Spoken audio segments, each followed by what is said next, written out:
That's something that you want to forget. That's stepping away from a painful memory.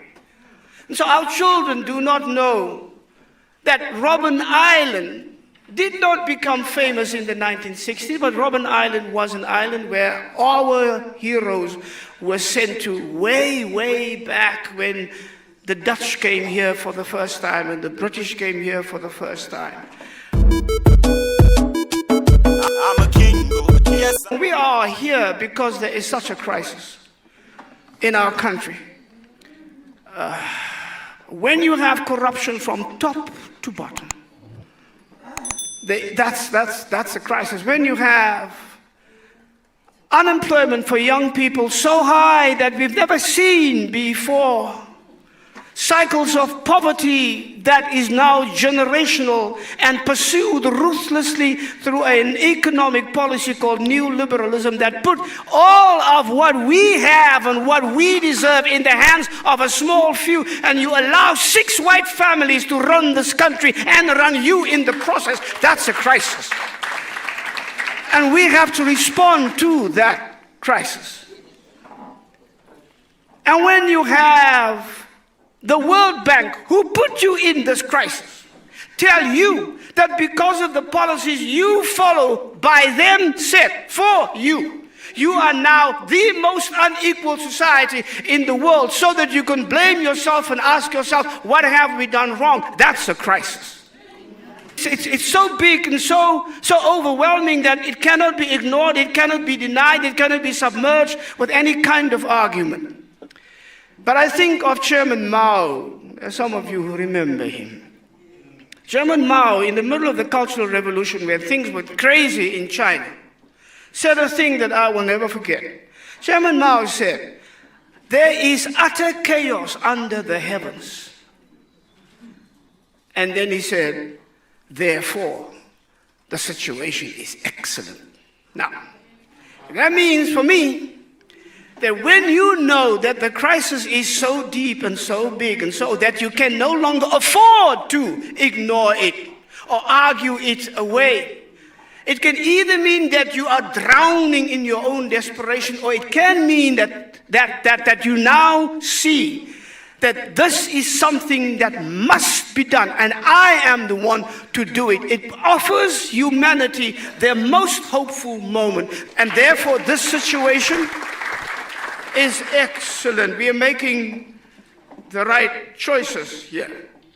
There's another thing the foundation wants to do, and we've heard about it this morning in the reminiscences of President Zuma and in what we heard from our sister Arikana tonight. And that is a thing I call unremembering. Now, unremembering is not forgetfulness. It's not when you can no longer remember, oh, I wanted to say this, but I can't remember. Or that happened, but I can't. That's forgetfulness.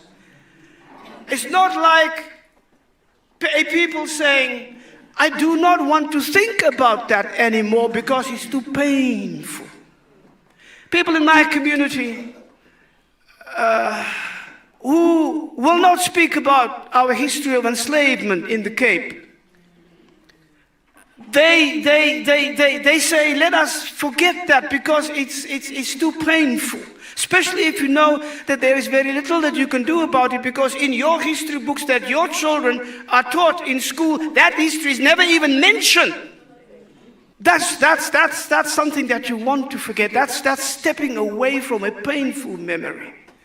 And so our children do not know that Robben Island did not become famous in the 1960s, but Robben Island was an island where our heroes were sent to way, way back when the Dutch came here for the first time and the British came here for the first time. And that on that island, that amazing young woman by the name of Krotua, who at 14 could speak her mother tongue and other Khoi languages and could speak English and Dutch and Portuguese, served as an interpreter for her clan in Van Riebeeck's castle. And when they found out that she used her position to spy for her people so that they could fight back when their land was invaded and stolen by the Dutch, Then they sent her to Robben Island. And they tortured her to the extent that she would lose herself in alcohol, and now they call her a drunk mate. That woman is our mother. She was on that island. Auchimau was on that island. David Steelman was on, and he was the only one in history to escape from Robben Island, not once, but twice. Twice.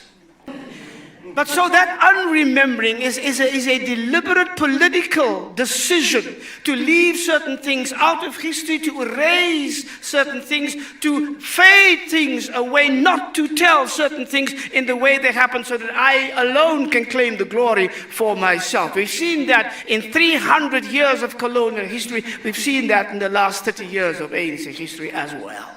That needs to change. And so Walter Sisulu, the role that he played, the man that he was, the ideals that he served, the ideas that he had, we will place that in the center.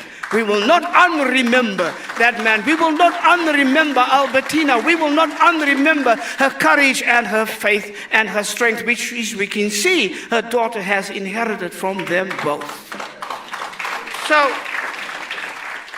And so I'm so grateful to the universities, Stellenbosch University and Vaal University of Technology, who are going to name centers in the names of these two amazing leaders.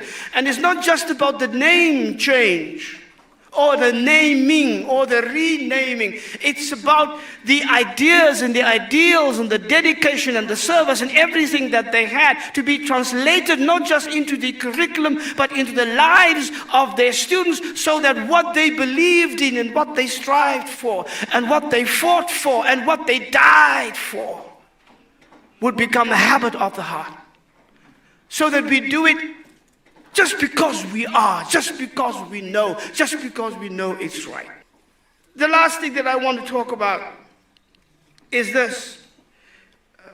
I have seen celebrations of the life of Walter Sisulu and celebrations of the life of Albertina Sisulu by people and by organizations whose name I cannot remember.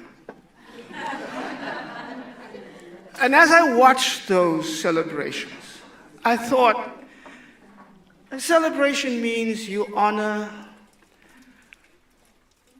what was in them because you recognize what was in them in you still. Listen to what I'm saying. You honor them because you recognize that what was in them that you honor is in you still. Otherwise, you've got to remember the difference, though. When you watch all of these celebrations and all of these honorings and all of these whatever it is, you're going to know the difference between reaching and scrambling for struggle credentials when you have none anymore. The difference between that and between knowing what is right and reclaiming the nobility of the struggle. So it's not about credentials of the struggle, it's about the nobility of the struggle.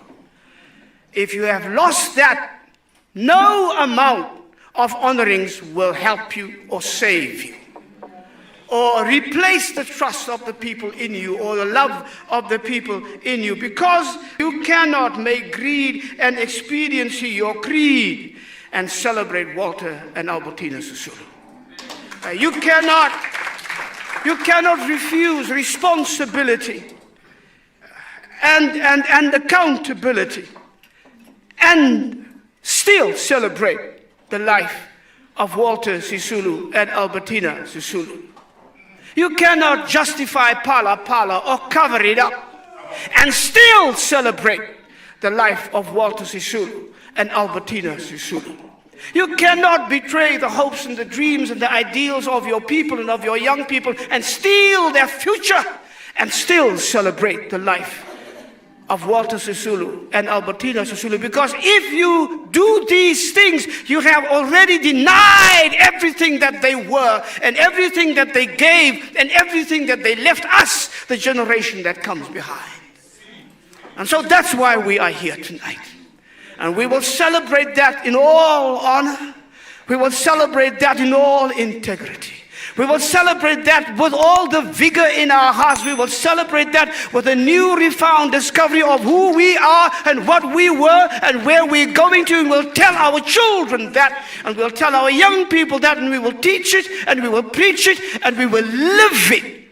That's what we are doing in this foundation. And thank you for coming tonight and doing it with us.